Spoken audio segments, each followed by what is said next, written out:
So, um, in in, uh, in therapy and recovery, they teach you like even if you don't have contact with someone again, you have an unresolved issue with them, you can always make a message just for yourself. So that's basically what this is. This is in regards to what happened between my dad and I, Aaron Reese Abney. I lived with him for 5 years as his primary caretaker. I took care of him every day. Did all the chores in the house every day, uh, cooking, cleaning, anything. I mean, if it was work to be done, I was the one doing it, and I did it happily, and I didn't complain about it.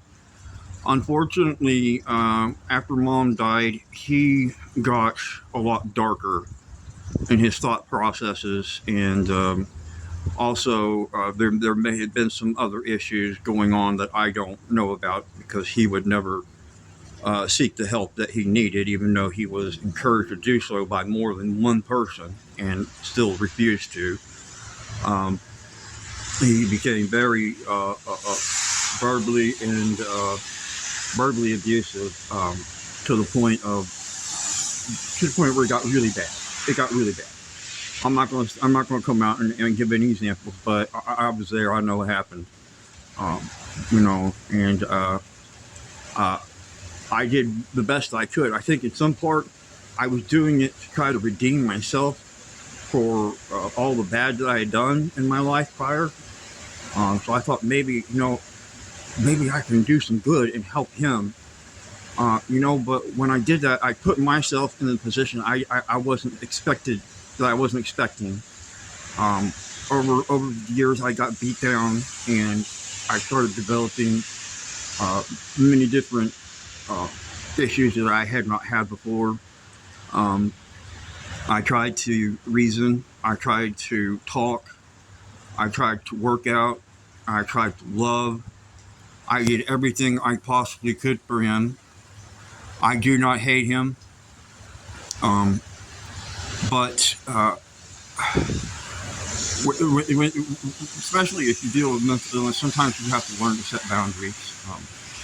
So I made it known that the boundary was that if he did it, that we were done completely. And when I say completely, I mean that's it.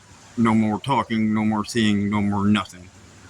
Um, and he stood ahead and went through with it because he's very stubborn, just like all the Abney guys are, and he doesn't know how to deal with his emotions, just like none of the Abney guys do.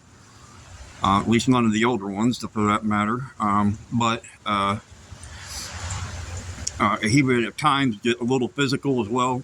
He wasn't like beating me with a stick or anything like that, but there were some blows that were thrown, and he tried to get out in the middle of the night at times in his underwear and go out in the middle of North Main Street in Dayton, and I had to put myself literally between him and the door to keep him from doing that because he was raging, and it simply got beyond my capability to handle anymore.